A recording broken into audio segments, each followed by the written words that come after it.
Hello food lovers, ಬನ್ನಿ ಮತ್ತೊಂದು healthy ಆಗಿರುವಂತಹ ಸ್ನ್ಯಾಕ್ಸ್ ಬಾಕ್ಸ್ ರೆಸಿಪಿನ ಮಾಡೋಣ. ನೋಡಿ ವೀಕ್ಷಕರೇ, ಮೊದಲನೇದಾಗಿ ಒಂದು ಬೌಲ್ ತೊಗೊಂಡು ಇದಕ್ಕೆ 1 ಕಪ್ ಕಡಲೆ ಬೀಜ ಹಾಕ್ಕೋಬೇಕು. 1 ಕಪ್ಪೇನ ಅಂತ ಏನಿಲ್ಲ, ನಿಮ್ಮ ಇಷ್ಟ, ನಿಮ್ಮ ಅವಶ್ಯಕತೆ ಎಷ್ಟಿದ್ರೆ ಅಷ್ಟು ಹಾಕ್ಕೊಂಡು ಇದು ಮುಳುಗೋ ತನಕ ನೀರನ್ನ ಹಾಕ್ಕೊಂಡು ನೋಡಿ ಒಂದ್ಸಲ ಈ ರೀತಿ ಕಲಸಿ. ಈ ಕಡಲೆ ಬೀಜ ಕೆಳಗಡೆ ಕುತ್ಕೊ ಅಂದರೆ ಮೇಲೆ ಬಂದು ಈಜು ಹೊಡೆಯುತ್ತೆ, ಅದಕ್ಕೆ ಒಂದ್ಸಲ ಕಲಿಸ್ಬೇಕು ಅಷ್ಟೇ. ನಂತರ ಒಂದು ಮುಚ್ಚಳ ಮುಚ್ಚಿ ನೋಡಿ, ಇದು ಮಾತು ಕೇಳಲ್ಲ ಅನ್ನುತ್ತೆ.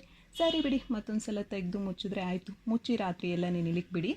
ನೋಡಿ, ಬೆಳಗ್ಗೆ ಎದ್ದು ಅದರಲ್ಲಿರೋ ನೀರನ್ನ ಬಗ್ಸಿ ಕುಕ್ಕರ್ಗೆ ಕಡಲೆ ಬೀಜ ಮಾತ್ರ ಟ್ರಾನ್ಸ್ಫರ್ ಮಾಡಿಕೊಂಡು 2 ಕಪ್ ನೀರನ್ನ ಹಾಕ್ಕೊಂಡು ನಂತರ ಕ್ಯಾರೆಟಿನ ಮೇಲಿರುವಂತಹ ಸಿಪ್ಪೆನ ತೆಗೆದು ಈ ರೀತಿ ಕ್ಯಾರೆಟ್ ದೊಡ್ಡ ದೊಡ್ಡ ಪೀಸ್ಗಳಾಗಿ ಕಟ್ ಮಾಡಿ ಹಾಕ್ಕೊಂಡು ರುಚಿಗೆ ತಕ್ಕಷ್ಟು ಉಪ್ಪನ್ನ ಹಾಕ್ಕೊಂಡು ಕುಕ್ಕರ್ನ ಕ್ಲೋಸ್ ಮಾಡಿ 7 ರಿಂದ 8 ವಿಸಲ್ ಕೂಗಿಸ್ಕೊಳ್ಳಿ. ಗಾಳಿ ಪೂರ್ತಿಯಾಗಿ ಹೋದ್ಮೇಲೆ ಕುಕ್ಕರ್ನ ಓಪನ್ ಮಾಡಿ ಅದರಲ್ಲಿರೋ ನೀರನ್ನ ಬಗ್ಸಿ ನೋಡಿ ಈ ರೀತಿ ಸ್ಟ್ರೈನ್ ಮಾಡಿಕೊಂಡು ಕ್ಯಾರೆಟ್ನ ಚಿಕ್ಕದಾಗಿ ಕಟ್ ಮಾಡಿಕೊಂಡ್ರೆ ಅಂದರೆ ಮುಗೀತು, ನಿಮಗೆ ತುಂಬ ಹೆಲ್ದಿ ಆಗಿರುವಂತಹ snacks ready. Thank you for watching.